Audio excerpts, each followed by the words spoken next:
Saviour academy YouTube channel में आप सभी का स्वागत है।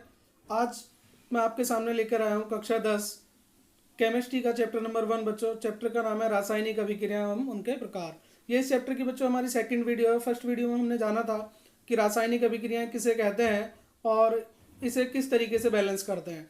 तो आज जानते हैं बच्चों, आज का हमारा टॉपिक रहेगा कि रासायनिक अभिक्रियाएं कितने प्रकार की होती हैं। तो बच्चों, जैसा कि आप देख रहे हैं, पहली अभिक्रिया जिसका नाम है संयोजन अभिक्रिया। कौन सी अभिक्रिया बच्चों?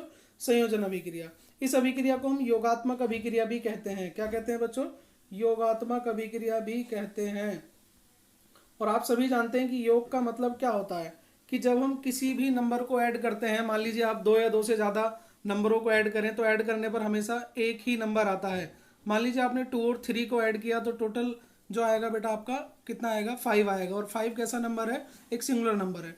ठीक उसी प्रकार बेटा वे अभिक्रियाएं जिनमें दो या दो से अधिक अभिकारक मिलकर एक उत्पाद बनाते हैं, वह अभिक्रियाएं आपकी संयोजन अभिक्रियाएं या योगात्मक अभिक्रियाएं कहलाती हैं। रिएक्शन में आप देख रहे हैं बच्चों A प्लस बी, एरो से पहले आपके दो लिखे गए हैं जिन्हें हम अभिकारक कहते हैं, A प्लस बी, और एरो के बाद जो बना है बच्चों वो है आपका C। यानी कि A और B ने मिलकर एक नया प्रोडक्ट बनाया जिसे हम क्या कहते हैं बच्चों? C। तो इस प्रकार की अभिक्रियाएं जिनमें एरो से पहले बच्चों दो या दो से ज़्यादा अभिकारक होंगे किंतु एरो के बाद आपका केवल एक ही प्रोडक्ट होगा। इस अभिक्रिया की खास बात बच्चों ये रहेगी कि एरो के बाद केवल एक ही प्रोडक्ट बनेगा। जैसे आप देख सकते हैं, मैंने एग्जांपल्स में दिया है कोयले का दहन। आप रिएक्शन छोड़ दीजिए, लेकिन अगर हम देखें एरो के बाद CO2 बना है जो कि एक प्रोडक्ट है। CO2 के बाद कोई प्लस या माइनस में कोई दूसरा कंपाउंड नहीं है। तो CO2 कोयले का दहन भी कैसी अभिक्रिया है बच्चों? संयोजन अभिक्रिया है। पॉइंट नंबर 2 अगर हम देखें जल का निर्माण, तो क्या बना है बच्चों? H2O बना है। क्या बना है? H2O। इस रिएक्शन को आप देखें तो 2H2 प्लस O2 और एरो के बाद बना है बच्चों 2H2O, यानी कि केवल एक ही दो मॉलिक्यूल्स बने हैं H2O के, और जो प्रोडक्ट है आपका वो केवल एक ही है बच्चों। क्या है? एक ही है। तो हम बात कर रहे थे बच्चों संयोजन अभिक्रिया की। तो संयोजन अभिक्रिया किसे कहते हैं इसे आप एक बार फिर समझ लीजिए। मैंने बताया था कि ऐसी अभिक्रियाएं जिनमें दो या दो से ज़्यादा अभिकारक एक साथ रिएक्शन करते हैं और आपका कोई नया प्रोडक्ट बनाते हैं। कोयले का दहन, जल का निर्माण, बिना बुझा चूना। देखें एरो से पहले बीच में बच्चों प्लस लगा हुआ है, इसका मतलब ये दो अलग अलग कंपाउंड है, और एरो के बाद एक ही कंपाउंड बना है CaOH का होल ट्वाइस, मतलब ये कोई एक ही कंपाउंड है, एक ही उत्पाद है। अर्थात ऐसी अभिक्रियाएं जिनमें एरो के बाद यानी कि जो प्रोडक्ट होगा वो केवल एक ही बनेगा, वो कहलाती हैं आपकी संयोजन अभिक्रियाएं। एक बार बच्चों फिर देख लेते हैं। मैंने बताया था आपको कि संयोजन अभिक्रिया किसे कहते हैं? ऐसी अभिक्रिया जिसमें दो या दो से अधिक अभिकारक मिलकर एक नया उत्पाद बनाते हैं, वो कहलाती है आपकी संयोजन अभिक्रिया। पॉइंट नंबर 2 बच्चों आपके सामने है, जिसमें हमने बात करेंगे ऊष्माक्षेपी अभिक्रियाओं की। बच्चों ऊष्मा के आधार पर अभिक्रियाएं दो प्रकार की होती हैं। नंबर 1 ऊष्माक्षेपी, नंबर 2 ऊष्माशोषी। यानी कि ऐसी अभिक्रिया जिसमें ऊष्मा का शोषण होगा वो अभिक्रिया कहलाएगी बच्चों ऊष्माशोषी। और ऊष्माक्षेपी ऐसी अभिक्रिया जिनमें ऊष्मा का उत्सर्जन होगा, यानी कि ऊष्मा हमें मिलती है। तो आप डेफिनेशन में देख रहे हैं बेटा, वे अभिक्रियाएं जिन अभिक्रियाओं में उत्पाद के साथ ऊष्मा भी मिलती है। क्या मिलती है बच्चों? ऊष्मा भी मिलती है, तो ऊष्माक्षेपी अभिक्रिया कहलाती है। जैसे आप किसी भी ईंधन का दहन करते हैं, आप मैथेन का दहन कीजिए, LPG का दहन कीजिए, CNG, पेट्रोल, डीजल, सभी के दहन से जो अभिक्रियाएं होती हैं उनसे ऊष्मा प्राप्त होती है, और सभी गैसों के दहन की अभिक्रिया ऊष्माक्षेपी अभिक्रिया कहलाती है। जैसे देखें बच्चों प्राकृतिक गैस का दहन, दहन मतलब बच्चों जलाना, यानी कि जलाने के लिए क्या चाहिए आपको? ऑक्सीजन। क्या चाहिए? ऑक्सीजन। तो किसी भी पदार्थ का दहन करने पर आप देख रहे हैं बच्चों ऊष्मा, और किस साइन के साथ लिखी हुई है? प्लस साइन के साथ। तो इस रिएक्शन की सबसे खास जो पहचान है बच्चों वो यही रहेगी कि ऊष्माक्षेपी वे अभिक्रियाएं कहलाती हैं जिनके राइट हैंड साइड में ऊष्मा दी जाए, और वो ऊष्मा किस में होगी? प्लस में। किस में होगी बच्चों? प्लस में। यानी कि वे अभिक्रियाएं जिन अभिक्रियाओं में उत्पाद के साथ ऊष्मा का भी उत्सर्जन होता है, ऊष्माक्षेपी अभिक्रियाएं कहलाती हैं। इसी के साथ अगर आपसे पूछा जाता है कि ऊष्माशोषी अभिक्रियाएं किसे कहती हैं, तो हम बता सकते हैं कि जिन अभिक्रियाओं में उत्पाद के साथ साथ ऊष्मा का अवशोषण होता है या ऊष्मा ली जाती है, वो अभिक्रियाएं ऊष्माशोषी अभिक्रिया कहलाती हैं। तो बेटा ऊष्माक्षेपी अभिक्रिया का मैंने आपको सिंपल सा उदाहरण बताया है। जितनी भी आपकी दहन अभिक्रियाएं हैं, और तो और आपका जो पाचन क्रिया है वो भी ऊष्माक्षेपी अभिक्रिया है, उससे भी ऊर्जा निकलती है जिससे हमारे दैनिक कार्य होते हैं। यानी कि हमारे शरीर को जो ऊर्जा मिलती है वो भोजन के पाचन से मिलती है। पॉइंट नंबर नेक्स्ट बेटा अगर आप देखें तो पॉइंट नंबर नेक्स्ट है बच्चों आपका वियोजन की अभिक्रियाएं। कौन सी अभिक्रियाएं? वियोजन की अभिक्रियाएं। वियोजन की अभिक्रियाएं, तो ऐसी अभिक्रिया बच्चों, अभिक्रियाएं होती हैं उत्कर्मण्य और अनुत्कर्मण्य। कौन सी होती हैं? उत्कर्मण्य और अनुत्कर्मण्य। उत्कर्मण्य अभिक्रियाएं वे होती हैं जिनमें अभिकारक से उत्पाद भी बन सकता है और उत्पाद से अभिकारक भी बन सकता है। और अनुत्कर्मण्य अभिक्रियाएं जो होती हैं बच्चों, वो ऐसी होती हैं जिनमें अभिकारक से केवल उत्पाद बन सकता है, उत्पाद से अभिकारक नहीं बन सकता। इनका सबसे अच्छा उदाहरण आप समझने का प्रयास करें बच्चों, मैं समझने के लिए बता देता हूँ आपको। अनुत्कर्मण्य अभिक्रियाएं कौन सी होती हैं? मान लीजिए बच्चों, आपने दूध को दही में कन्वर्ट कर दिया, यानी कि आपने दूध से दही बना लिया, तो ऐसी आपके पास अभी तक कोई अभिक्रिया नहीं है कि आप दही से वापस दूध बना सकें। तो इस प्रकार की अभिक्रियाएं क्या कहलाती हैं? अनुत्कर्मण्य अभिक्रियाएं कहलाती हैं। क्या कहलाती हैं? अनुत्कर्मण्य अभिक्रियाएं कहलाती हैं। यानी कि ऐसी अभिक्रिया जिनमें अभिकारक से केवल उत्पाद बनता है, अनुत्कर्मण्य अभिक्रियाएं कहलाती हैं। उत्कर्मण्य अभिक्रिया, जैसे बच्चों आपने देखा होगा मार्केट में मिल्क का पाउडर आता है, दूध पाउडर आता है, तो आप देखते होंगे कि पहले मिल्क से क्या बनाया गया था? पाउडर बनाया गया था, यानी कि मिल्क से पाउडर बना, तो पाउडर क्या हुआ बच्चों? आपका उत्पाद, और फिर जरूरत पड़ने पर उत्पाद से फिर दोबारा से अभिकारक बना लिया जाता है, मतलब पाउडर से दोबारा से मिल्क कन्वर्ट कर लिया जाता है।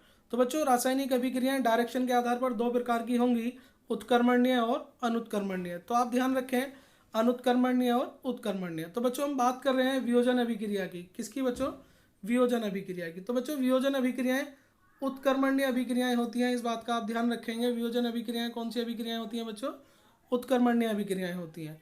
तो उत्कर्मण्य अभिक्रिया का जो साइन होता है वो कुछ इस तरीके से होता है बच्चों, आपने देखा होगा। तो उत्कर्मण्य अभिक्रियाएं बेटा, अभिक्रियाएं दो प्रकार की होती हैं, या तो वियोजन होती हैं या अपघटन होती हैं। दोनों का मतलब ही टूटना होता है। वियोजन का मतलब भी बच्चों और अपघटन का मतलब भी, कि जब एक पदार्थ दो भिन्न भिन्न पदार्थों में कन्वर्ट होता है तो वो कहलाता है आपका वियोजन या अपघटन। अगर आपकी अभिक्रिया उत्कर्मण्य है तो वह अभिक्रिया आपकी वियोजन कहलाती है, लेकिन अगर आपकी अनुत्कर्मण्य अभिक्रिया होती है तो वो अभिक्रिया आपकी अपघटन कहलाती है। चलिए आपको कन्फ्यूजन ना करते हुए इस टॉपिक को एक बार दोबारा से स्टार्ट करते हैं बच्चों। तो वियोजन अभिक्रियाएं क्या होती हैं वो देखेंगे बेटा। वियोजन का मतलब होता है ये योगात्मक अभिक्रिया की या संयोजन अभिक्रिया की जस्ट अपोजिट अभिक्रिया है। मतलब संयोजन अभिक्रिया में क्या होता था कि एरो के बाद एक ही प्रोडक्ट बनता था, लेकिन यहाँ पर एरो के बाद एक प्रोडक्ट होगा, एरो से पहले सॉरी बच्चों, और एरो के बाद दो प्रोडक्ट होंगे। यानी कि ऐसी अभिक्रिया जिस अभिक्रिया में कोई अभिकारक दो या दो से अधिक उत्पाद बनाता है, दो या दो से अधिक उत्पाद बनाता है, वो अभिक्रियाएं आपकी क्या कहलाती हैं? वियोजन अभिक्रियाएं कहलाती हैं। क्या कहलाती हैं बच्चों? वियोजन अभिक्रिया। आप देख रहे हैं ए, एरो से पहले ए लिखा हुआ है और एरो के बाद कितने कंपाउंड हैं? दो। मतलब कोई एक पदार्थ टूट कर दो या दो से अधिक पदार्थ बनाता है, तो इस प्रकार की जो अभिक्रियाएं हैं बच्चों आपकी, वो कहलाती हैं आपकी वियोजन अभिक्रियाएं। तो बच्चों वियोजन अगर उष्मा के आधार पर किया जाता है, उष्मा के द्वारा किया जाता है, तो वो कहलाता है ऊष्मीय वियोजन। क्या कहलाता है? ऊष्मीय वियोजन। मतलब जब आप किसी पदार्थ को गर्म करो और गर्म करने पर वो दो या दो से ज़्यादा पदार्थों में टूट जाए, तो वो कहलाता है आपका ऊष्मीय वियोजन। जैसे कि आप देख रहे हैं बच्चों FeSO4, एरो से पहले आपके पास केवल एक ही कंपाउंड है, और अगर आप एरो के बाद देखें तो Fe2O3SO2 SO3, मतलब सल्फर डाइऑक्साइड और सल्फर ट्राइऑक्साइड और फेरिक ऑक्साइड। नाम फिलहाल बच्चों आपको याद रखने की जरूरत नहीं है। फिलहाल आप ये समझने का प्रयास करें कि एरो से पहले केवल एक ही कंपाउंड है और एरो के बाद आपके दो तीन कंपाउंड हैं। तो इस प्रकार की अभिक्रिया आपकी क्या कहलाती है? वियोजन अभिक्रिया। क्योंकि एरो के ऊपर क्या लिखा हुआ है? उष्मा अभिक्रिया या उष्मा लिखी हुई है, तो ये कहलाता है ऊष्मीय वियोजन। मतलब उष्मा के आधार पर जब कोई पदार्थ दो या दो से नए पदार्थों में वियोजित हो जाता है, तो वो अभिक्रिया आपकी कहलाती है ऊष्मीय वियोजन। दूसरी अभिक्रिया आपको देखिए बच्चों, चूना पत्थर यानी कि कैल्शियम कार्बोनेट। चूने पत्थर को जब गर्म किया जाता है तो ये CaO और CO2 में कन्वर्ट हो जाता है। इन दोनों अभिक्रियाओं में अगर आप देखें बच्चों, डबल एरो का प्रयोग करें, रिवर्सिबल साइन का प्रयोग करें तो ज़्यादा बेटर रहेगा। दूसरी बच्चों, अगर विद्युत वियोजन की क्रिया या आपकी जो अभिक्रिया होती है, अगर वो वियोजन के आधार मतलब वियोजन है, अगर वो विद्युत प्रवाहित करने पर होता है, तो वो वियोजन आपका क्या कहलाता है? विद्युत वियोजन कहलाता है। क्या कहलाता है बच्चों? विद्युत वियोजन कहलाता है। मैंने आपको एक डायग्राम के माध्यम से समझाया है कि जो H2O होता है, अगर आप उसमें विद्युत प्रवाहित करते हैं तो वो वापस कन्वर्ट हो जाता है H2 और O2 में, H2 और O2 में। तो वैद्युत वियोजन की क्रिया जो होती है वो कैसी होती है बच्चों, कि एक पदार्थ दो या दो से ज़्यादा पदार्थों में टूट जाता है, लेकिन किसकी उपस्थिति में? वैद्युत धारा प्रवाहित करने पर। तो आपके सामने बच्चों उदाहरण है, प्रकाशीय वियोजन भी आप कह सकते हैं कि अगर वियोजन किसकी उपस्थिति में होता है, प्रकाश की उपस्थिति में, तो प्रकाशीय वियोजन कहलाता है। आप देख रहे हैं बच्चों AgBr, एरो से पहले एक ही कंपाउंड है, AgCl है, एक ही कंपाउंड है, लेकिन अगर आप इस 2 से कन्फ्यूजन हो रहे हैं बेटा, तो ये AgCl के 2 अणु हैं बच्चों, लेकिन कंपाउंड कैसा है, एक ही है। जब तक बीच में प्लस ना लगा हो तब तक वो अलग अलग कंपाउंड नहीं होंगे। तो बच्चों बात कर रहे थे हम वियोजन की। तो नेक्स्ट अभिक्रिया आपके सामने है ऊष्माशोषी। वे अभिक्रियाएं जिनमें ऊष्मा का अवशोषण होता है, यानी कि ऊष्मा की आवश्यकता होती है या वो ऊष्मा ग्रहण करती हैं, वो कहलाती हैं आपकी ऊष्माशोषी अभिक्रिया। नेक्स्ट है बच्चों विस्थापन अभिक्रिया। विस्थापन अभिक्रिया आपके सामने है। मान लीजिए बच्चों A+BC अगर A की पोजीशन B ले लेता है और B को वहाँ से हटा देता है, तो मान लीजिए कंपाउंड क्या बनेगा बच्चों, B अलग हो जाएगा और कंपाउंड बनेगा +AC, यानी कि A ने किसकी पोजीशन ले ली, B की, B को क्या कर दिया, विस्थापित कर दिया। तो इस प्रकार की जो अभिक्रियाएं हैं वो कहलाती हैं आपकी विस्थापन अभिक्रियाएं। कौन सी अभिक्रियाएं, विस्थापन अभिक्रियाएं। तो ऐसी अभिक्रियाएं जिनमें देखें बच्चों Fe ने किसका स्थान ले लिया, Cu का, किसका स्थान ले लिया, Cu का, और Cu को क्या कर दिया, अलग कर दिया, उसका विस्थापन कर दिया। तो वे अभिक्रियाएं जब अधिक क्रियाशील तत्व कम क्रियाशील तत्व को उसके यौगिक से विस्थापित कर देता है, तो इस प्रकार की अभिक्रियाएं आपकी विस्थापन अभिक्रियाएं कहलाती हैं। क्या कहलाती हैं बच्चों, विस्थापन अभिक्रियाएं कहलाती हैं। नेक्स्ट इसी प्रकार की एक उदाहरण और दिया हुआ है आपको, जिंक ने किसको रिप्लेस किया है, कॉपर को।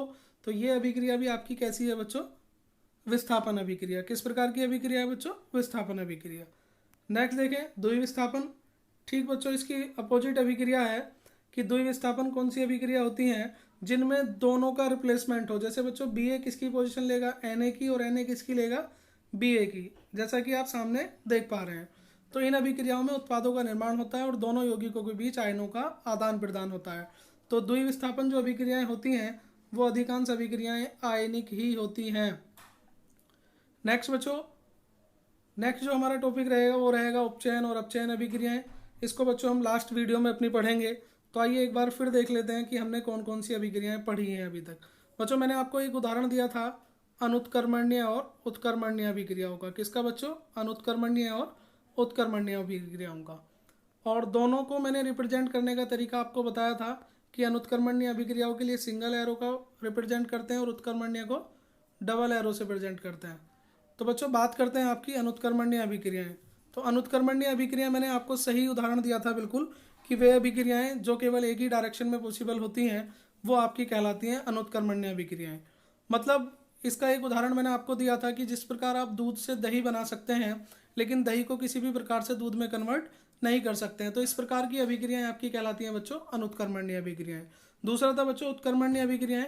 मैंने इसका उदाहरण दिया था आपको कि पहले मिल्क से पाउडर बनाया जाता है, मतलब एक प्रोडक्ट बना लिया और ज़रूरत पड़ने पर उस प्रोडक्ट को दोबारा से उत्पाद में कन्वर्ट कर सकते हैं, अर्थात पाउडर से दोबारा से दूध कन्वर्ट कर सकते हैं। इसके बाद ही मैंने आपको बताया था बच्चों ऊष्मा के आधार पर अभिक्रियाएं 2 प्रकार की होती हैं। पहला था बच्चों ऊष्माक्षेपी अभिक्रिया और दूसरा था ऊष्माशोषी अभिक्रिया। तो ऊष्माक्षेपी का मतलब मैंने आपको बताया था बच्चों कि जिनमें ऊष्मा उत्सर्जित होती है वो अभिक्रियाएं कहलाती हैं ऊष्माक्षेपी। क्या कहलाती हैं बच्चों, ऊष्माक्षेपी। मतलब जिनमें ऊष्मा उत्सर्जित होती है, ऊष्मा प्राप्त होती है, वो कहलाती हैं ऊष्माक्षेपी। इसके अपोजिट दूसरी अभिक्रिया ऐसी होती है जिनमें क्या होता है बच्चों, ऊष्माशोषी। मतलब ऊष्मा का क्या होता है, अवशोषण होता है। क्या होता है बच्चों, ऊष्मा का अवशोषण होता है, यानी कि वो ऊष्मा ग्रहण करती हैं। तो इस प्रकार की अभिक्रियाएं क्या कहलाती हैं आपकी, ऊष्माशोषी।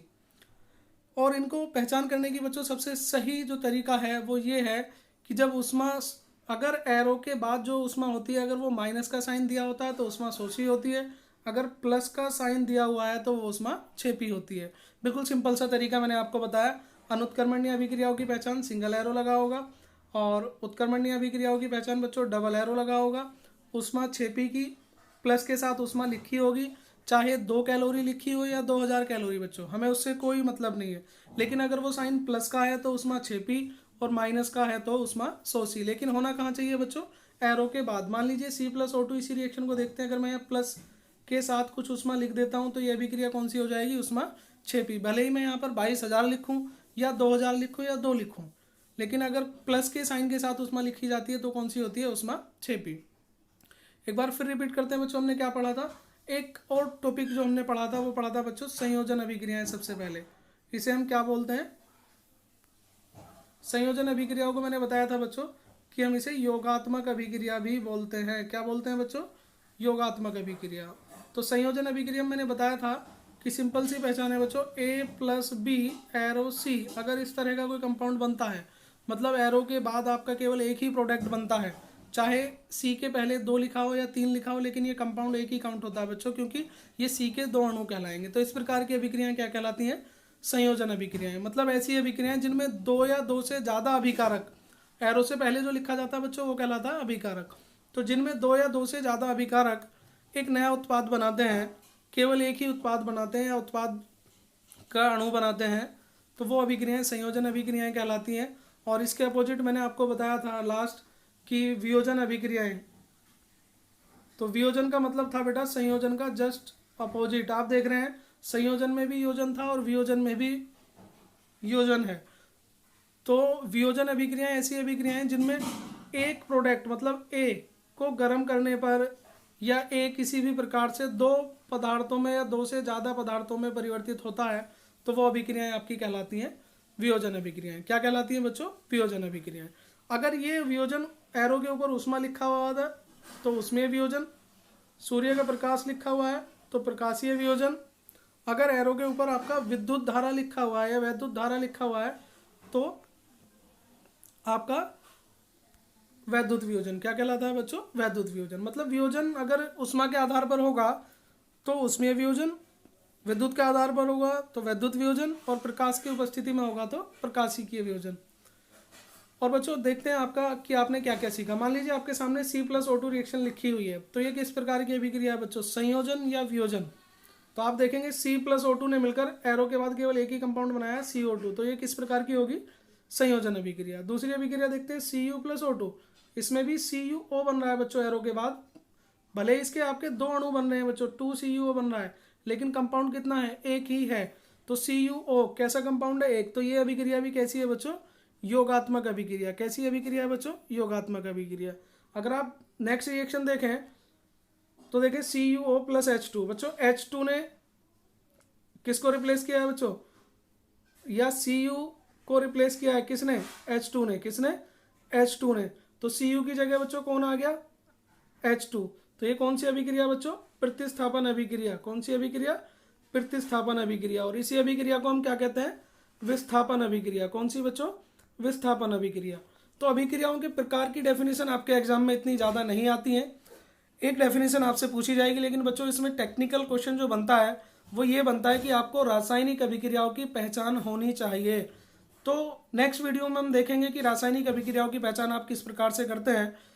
और आज की वीडियो बच्चों हम यहीं पर समाप्त करते हैं। तो वीडियो को देखने के लिए आप सभी का धन्यवाद। और इसी प्रकार की हमारी वीडियो जानने के लिए बेल आइकन पर क्लिक करें और हमारे चैनल को